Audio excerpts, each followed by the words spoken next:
السلام علیکم دوستوں، آج ہم بات کریں گے ریاست کیا ہوتی ہے، پاکستانی معیشت کا کیا حال ہے، اور جو ریسنٹ ڈیولپمنٹ ہوئے ہیں مولانا فضل الرحمان پی ٹی آئی کے درمیان، ڈاکٹر عارف الوی کا بیان کہ الیکٹرانک ووٹنگ مشین ہونی چاہیے، ساتھ ساتھ جو صورتحال آگے بڑھ رہی ہے ماشاء اللہ یا عمران خان کا انقلاب، تو اس پہ ہماری بات ہوگی۔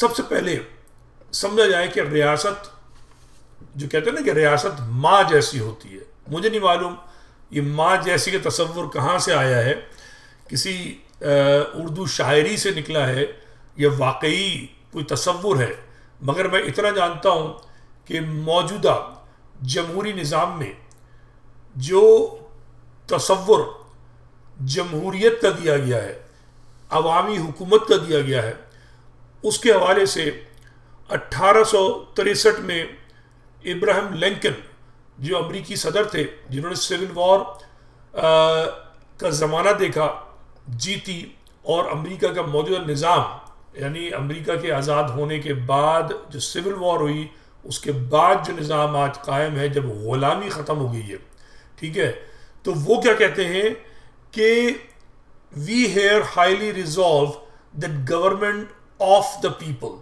یعنی ہمیں پورا یقین ہے، ٹھیک ہے نا، ہمیں پورا اعتماد ہے کہ حکومت کس کی ہو، لوگوں کی حکومت ہو، عوام کی حکومت ہو، of the people, by the people, لوگوں کے ذریعے حکومت ہو، فار دا پیپل، لوگوں یا عوام کے لیے ہو، یعنی عوام کی حکومت ہو، عوام کے ذریعے حکومت ہو، اور عوام کے لیے ہو، اور یہ حکومت ان کے بقول دنیا سے کبھی ختم نہیں ہونی چاہیے، ٹھیک ہے۔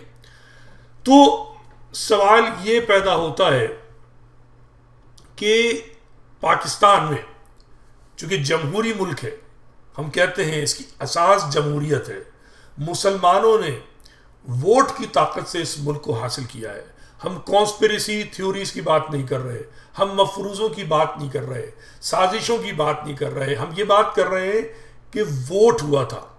تو جب آپ یہ بات کرتے ہیں کہ پاکستان ایک جمہوری ملک ہے، تو اس جمہوری ملک کا آغاز کیا تھا، اور وہیں سے ہمیں پتہ چلے گا کہ ہم سے کیا غلطی ہوئی۔ ہو سکتا ہے بہت سے لوگوں کو بات بری لگے، مگر سچائی اسی میں ہے۔ تو یہ ایک ذرا سا چارٹ ہے، بات زیادہ ماضی میں نہیں جائیں گے، لوگوں کو ماضی میں جانا پسند نہیں ہے، اور یہی ہمارے نتائج ہیں کہ یہ جناب 1946 کا جنرل الیکشن ہے، مجھے نہیں پتا یہ 45 کیوں لکھا ہے انہوں نے، اس میں جناب تعداد کتنی تھی، مسلم جو سیٹیں تھیں، اور یہاں صوبائی جو سیٹیں ہیں ان کی بات ہو رہی ہے۔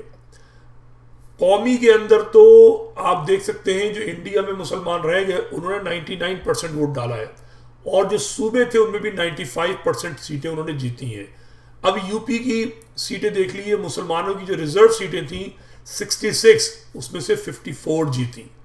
بہار، سی پی، بامبے، مدراس، آسام، اڑیسہ، آپ پنجاب تک آئیے، بلکہ بنگال تک آئیے، آپ کو وہی صورتحال نظر آتی ہے۔ یہ صورتحال بدل جاتی ہے دو صوبوں میں آ کر، اور یہ آپ کو سمجھنا ہوگا کہ جو صوبہ کیا کہتے ہیں خیبر پختونخوا ہے، اس کے لوگ کیوں افغانیہ کی بات کرتے ہیں، افغانستان کے جھنڈے لہراتے ہیں، چونکہ 36 سیٹس تھیں، 36، ٹھیک ہے، اس کی بیسیکلی آدھی سے سمجھ لیں کہ تھوڑی زیادہ انہوں نے جیتی، تو بڑی تعداد جو تھی خیبر پختونخوا کے جو لوگ ہیں وہ پاکستان کے حق میں نہیں تھے۔ اسی طریقے سے صوبہ سندھ کے اندر جو سیٹیں ہیں وہ 50% سے بھی کم ہیں، یعنی میجورٹی جو لوگ تھے سندھ کے، ان کو پاکستان سے دلچسپی نہیں تھی، ٹھیک ہے۔ تو سوال یہ پیدا ہوتا ہے کہ جن لوگوں نے اس پاکستان کے لیے ووٹ دیا ان کی ایک بھاری اکثریت انڈیا میں رہ گئی، اور ہم نے ان کو بھلا دیا۔ ان میں سے جو 10% آئے، ہم نے ان کو 75 سال میں اتنے جوتے مارے کہ وہ اپنی جو بنیادی اساس ہے اس سے ہٹ گئے. آ رہی بات سمجھ میں؟ یہ وہ لوگ ہیں کہ جو کراچی، حیدرآباد، میر پور خاص اور سندھ کے دیگر شہروں میں بسے، ان کو ہم نے اس سندھ کی حوالے کر دیا کہ جو پاکستان نہیں چاہتا تھا، اور اس سندھ کے وڈیروں نے ان انڈیا سے آئے ہوئے مسلمانوں کے ساتھ جو شدید ظلم و ستم برپا کیا ہے، پاکستان کے اندر جمہوری ادوار ہوں یا آمرانہ ادوار ہوں، ان سب میں ان کے ساتھ کیے ہوئے ظلم کو چھپایا گیا ہے. 1948 سے لے کے آج تک چھپایا جا رہا ہے. انڈیا سے آئے ہوئے مسلمانوں کو کہ جنہوں نے بھاری ترین تعداد میں اس جمہوریت کے لیے قربانیاں دیں، اس کے لیے ووٹ دیا، ان کے جو 10 سے 15% لوگ یہاں آئے، ان کے ساتھ ایسا سوتیلا پن کیا گیا کہ آئندہ انسانی تاریخ میں جب بھی انسان کسی پر احسان کرنے کا سوچے تو پاکستان کی طرف دیکھے اور یہ کہہ دے نہیں نہیں نہیں نہیں احسان نہ کرو، احسان جس پہ کرو اس کی شر سے ڈرو. اور جب شر کی بات آئے گی تو سندھ کی بات آئے گی، جب سندھ کی بات آئے گی تو مہاجر کی بات آئے گی، جب مہاجر کی بات آئے گی تو ساری بات کھل کر سامنے آ جائے گی کہ پاکستان جمہوریت کو پسند نہیں کرتا، جمہوریت میں ووٹ دینے والوں کو پسند نہیں کرتا. پاکستان جو ہے وہ جمہوری انداز سے ایک نیا نقشہ ابھار دینے والوں کو جوتے مار مار کر ان کی اگلی نسلوں کی تباہی کا پیغام دیتا ہے. اور آپ کے سامنے کراچی موجود ہے، کراچی پہ اندرون سندھ کا حملہ ہے، پیپلز پارٹی کے وڈیرے جو ہیں کراچی پہ قبضہ کر چکے ہیں. 18ویں ترمیم میں مہاجر قوم کو برباد کر دیا گیا ہے اور پورا پاکستان چین کی بانسری بجا رہا ہے، مطمئن ہے، خوش ہے کہ مہاجر جنہوں نے 99% اس پاکستان کے لیے ووٹ دیا اور 99% قربانیاں دیں، ان کو جوتے مارے جائیں، ان کو بتایا جائے کہ تم اس لائق نہیں ہو کہ تم پاکستان پہ فخر کر سکو، پاکستان میں رہ سکو. تو یہ تو ہے پاکستان کی ریاست کا حال. اب جو لوگ کہتے ہیں کہ جناب ریاست ماں جیسی ہو، تو ماں جیسی کیسے ہو بھائی؟ آپ نے جوتے مار دیے جنہوں نے پاکستان بنایا، تو ریاست بھی آپ کے ساتھ وہی سلوک کر رہی ہے.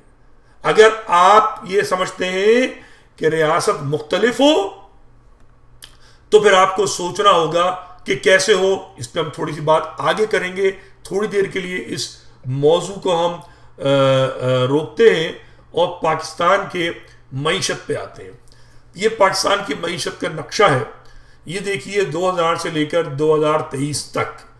2000 وہ زمانہ ہے جب اس پاکستان بنانے والوں کی اولادوں میں سے ایک اولاد جس نے آمریت کے جھنڈے گاڑے مشرف نے، تو اس کے زمانے میں پاکستان کا جو قرضہ تھا وہ کتنا تھا، اور جیسے ہی وہ گیا ہے تو قرضہ کس تیزی سے بڑھا ہے. 2000 میں جو قرضہ تھا یہ آپ پڑھ لیجئے، ٹھیک ہے، کتنا تھا؟ 3 ٹریلین روپیز. آج وہ قرضہ جو ہے 60 ٹریلین. 60 ٹریلین کا مطلب ہوا 60 کھرب روپے. ٹھیک ہے، 3 کھرب روپے سے 60 کھرب. مشرف کے زمانہ جو تھا وہ کوئی اچھا زمانہ نہیں تھا. معیشت تباہال تھی، معیشت بڑی حد تک برباد تھی، طالبانائزیشن ہو رہی تھی، دہشت گرد کارروائیاں ہو رہی تھیں. تو مگر مشرف کے دور میں، چونکہ مشرف جو آئے تھے وہ 97 میں میرے خیال میں آئے تھے، تو 2000 سے لے کے 2000 تک آپ دیکھیے کہ 6 ٹریلین ہے. مگر پھر تیزی کے ساتھ بڑھا ہے وہ 14 trillion, 25 trillion, 44 trillion, 60 trillion.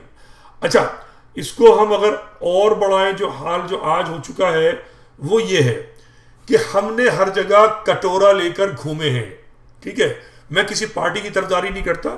Tehreek Insaf کے جو وزیر اعظم تھے عمران خان بیچارے، وہ بھی در در گھوم رہے تھے. وہ مستقل کہتے تھے الیکشن سے پہلے 18 سے پہلے کہ ہم بھکاری نہیں ہیں، بھیک نہیں مانگیں گے، لیکن وہ مجبور ہو گئے. میں ان کو برا نہیں کہوں گا، میں یو ٹرن نہیں کہوں گا، ظاہر انسان کی مجبوریاں ہوتی ہیں.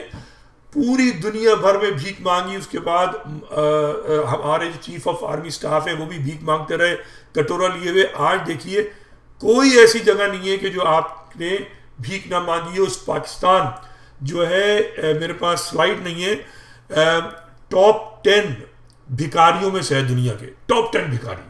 اور جو ریشو ہے debt to G D P, یعنی قرضے کا پیداوار سے پاکستان سر فہرست ہے، یا کہہ لیں کہ بدترین ہے قرضے لینے والوں میں سے اگر اس کو جی ڈی پی سے موازنہ کیا جائے.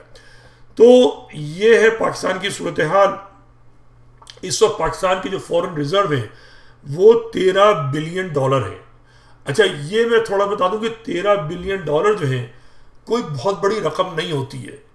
یہ امریکہ میں جو میگا کیپ کہلاتی ہیں کمپنیاں جیسے ایمیزون ہے، ٹیسلا ہے، مطلب فارچون 500 جو کمپنیز ہیں ان سب کے پاس یہ رقم موجود ہے. اوبر جو ٹیکسی چلاتے ہیں ان کی رقم، ان کی جو اپنا بجٹ ہے وہ اس 13 بلین سے بہت زیادہ ہے. تو 13 بلین جو ہے پورا ایک ملک اتنا بڑا 23 کروڑ کی آبادی کا، 25 کروڑ کی آبادی کا ملک، اس کے پاس $13 بلین اگر ہیں اس 19 جنوری کو پاکستان کی رپورٹ کے مطابق، جو بہت اچھے ہیں. پچھلے سال گر کر یہ جون میں 5 یا 6 بلین رہ گئے تھے. پاکستان ڈیفالٹ ہونے کے قریب تھا، ابھی نہیں ہے. تو یہ ایک تکلیف دہ امر ہے. اچھا ہم تھوڑی سی اور بات کریں گے کہ یہ معاشی صورتحال کیوں خراب ہے.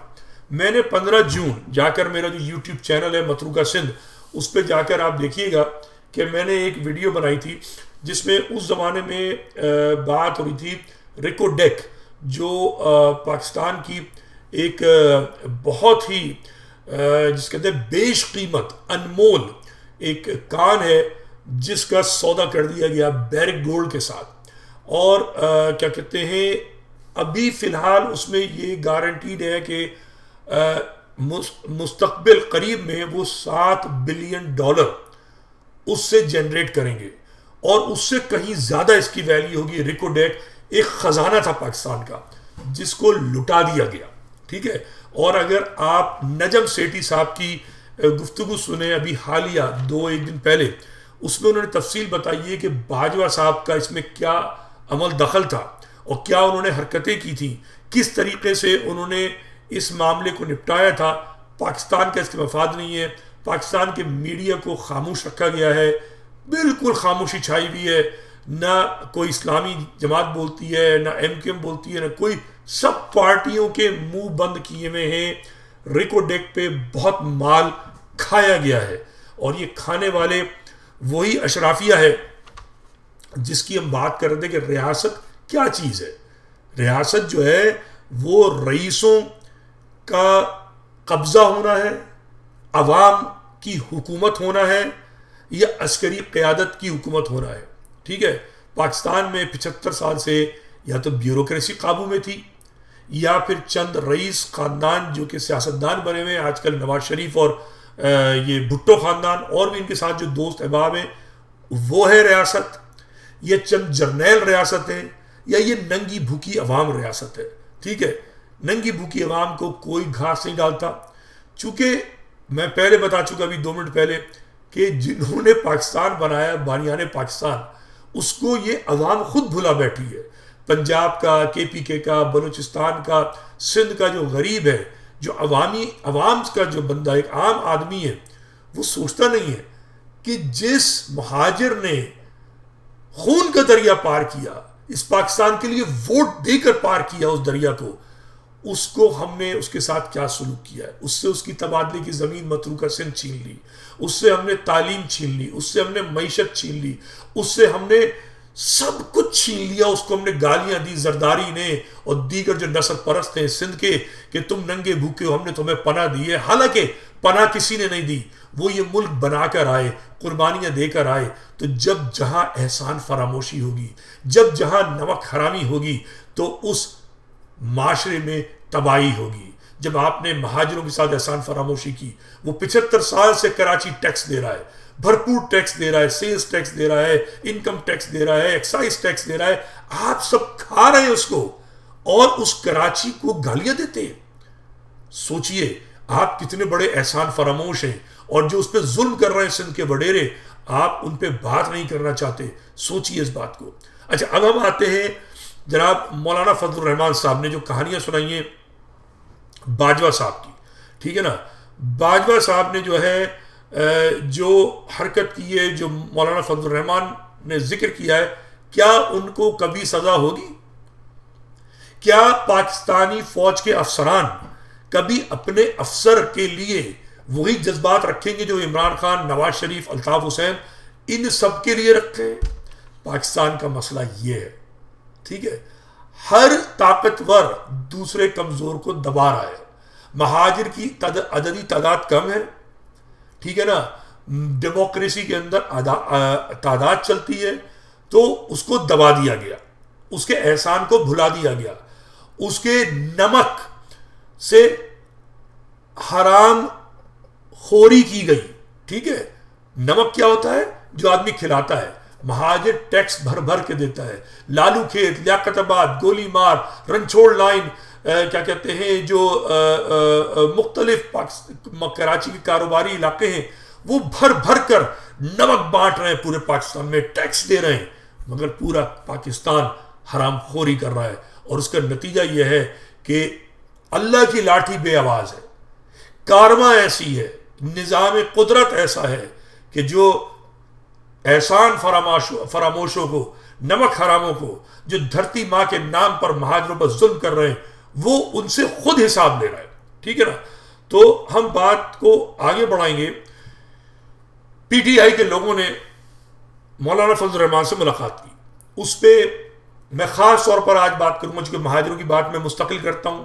یہ میرے خون میں بستا ہے، پاکستان اور مہاجر اور امام حسین. ٹھیک ہے.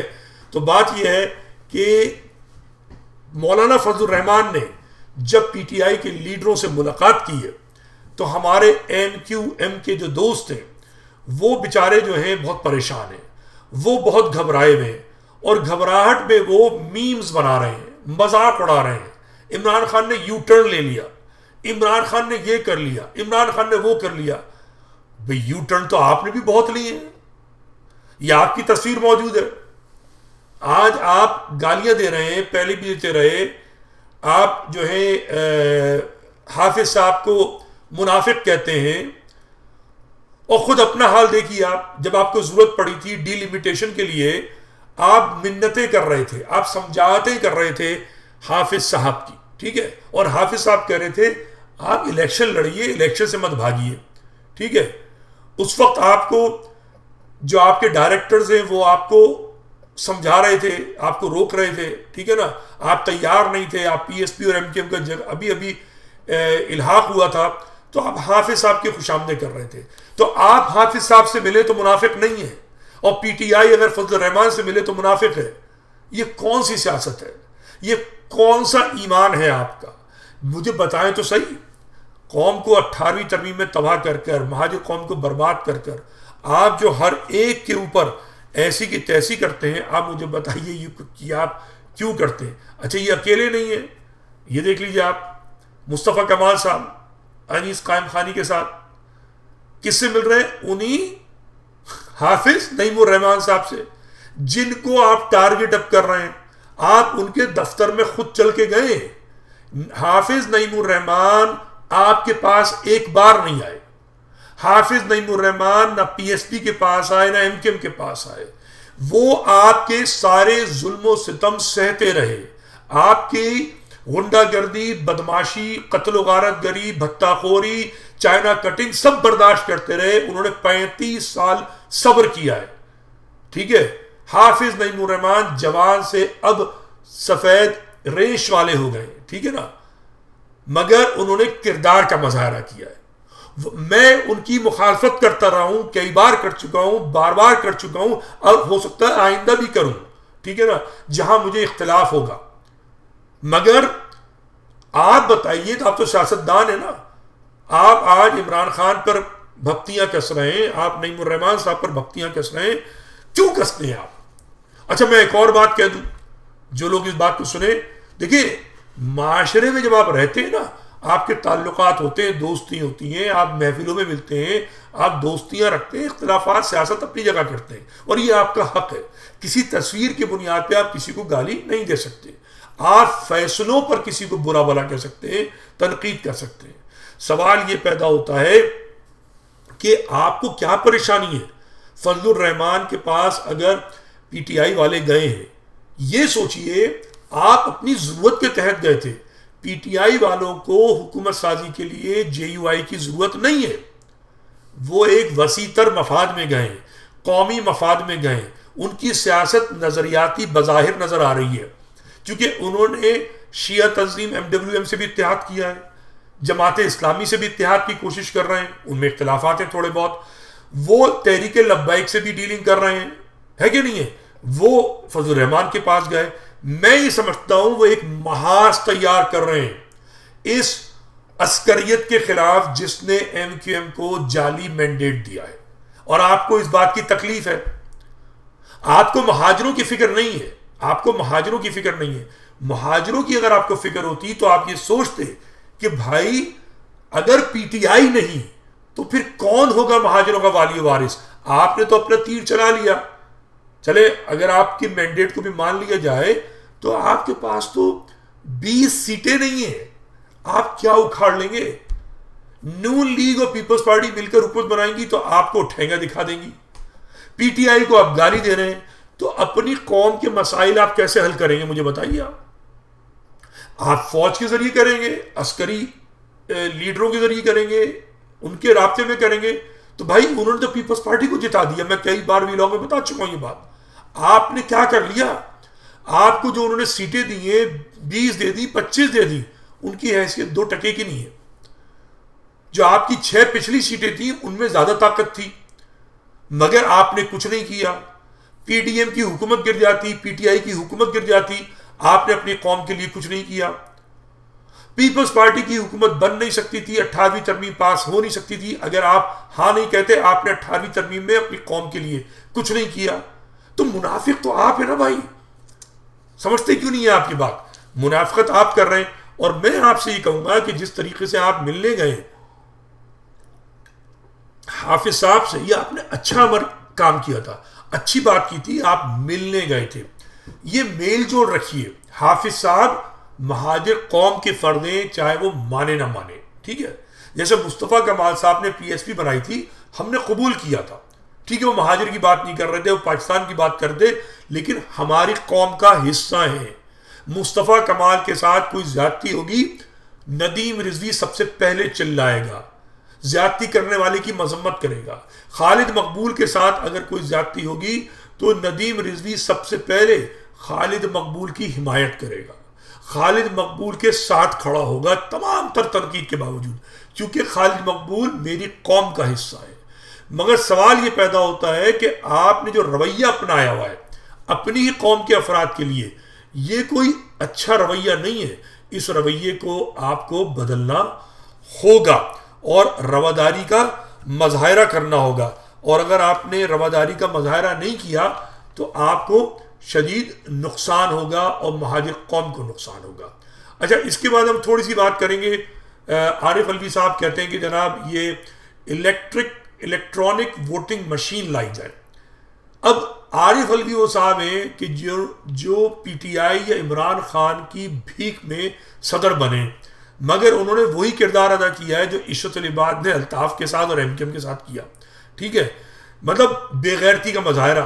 افسوس مہاجر قوم میں ایک سے ایک بڑھ کر بے غیرت بدقسمتی سے موجود ہے. تو عارف الوی بے غیرت آدمی ہے, مگر ان کا یہ کہنا کہ جی الیکٹرانک ووٹنگ مشین ہو تو وہ بہت بے غیرت ہی نہیں بلکہ بہت احمق بھی ہے. کیونکہ دنیا کی جو 2 بڑی ڈیموکریسیز ہیں, ایک سب سے پرانی ترین امریکہ اور دوسری سب سے آبادی کے لحاظ سے بڑی ڈیموکریسی انڈیا, دونوں جو ہیں اس الیکٹرانک ووٹنگ مشینز کی مخالفت کر رہے ہیں. دونوں میں رائج ہیں, لیکن دونوں میں پارٹی کہتی ہے ان میں دھاندلی ہوتی ہے, اور وہ جو دھاندلی ہوتی ہے وہ بھی کمال کی ہوتی ہے. پاکستان میں اگر یہ مشینیں آ گئیں تو پھر آپ یہ فارم 4540 47 کو جو ہے بھول جائیں گے. آ رہی بات سمجھ میں؟ 45 اور 47 کو بھول جائیں گے، چونکہ پھر کھیل پیچھے سے کوئی کھیلے گا، اس کھیل کو سمجھنے والا کوئی نہیں ہوگا. تو میرا تو پاکستانیوں کو مشورہ ہے کہ خدا را کبھی بھی جھوٹ کر، دھوکے سے بھی، غلطی سے بھی، ٹھیک ہے نا، مذاق میں بھی یہ الیکٹرانک ووٹنگ مشین مت لانا. پیپر پہ کام کرنا. امریکہ میں جو صدر ٹرمپ ہے اور جو ریپبلکن پارٹی ہے وہ ان ووٹنگ مشین کو ختم کرنا چاہتی ہے. کئی کیسز چل رہے ہیں ان مشینز کے خلاف. تو خدا را ان مشینوں کی بات مت کیجیے گا. اچھا، اس کے بعد تھوڑی سی ہم بات کریں گے ان کی امین گنڈا پوری صاحب کی، کہ جو امین گنڈا پوری صاحب جو ہیں یہ ان پہ بڑا کیچڑ اچھالا جا رہا ہے. ٹھیک ہے نا، کوئی کہہ رہا ہے جی شرابی ہیں، کوئی کہہ رہے ہیں غنڈے ہیں، کوئی کہہ رہے ہیں خواتین کے ساتھ زیادتیاں کی ہوئی ہیں. ارے بھائی، یہ صدر ہے اس صوبے کا، اس پارٹی کا. آپ جو ڈس انفارمیشن، مس انفارمیشن پھیلا رہے ہیں، تو یہ جو ڈس انفارمیشن اور مس انفارمیشن پھیلانے والے ہیں وہ سندھ کے وڈیروں کی شراب کی بوتلوں میں جو شہد ہے اس کی زیادہ فکر کریں.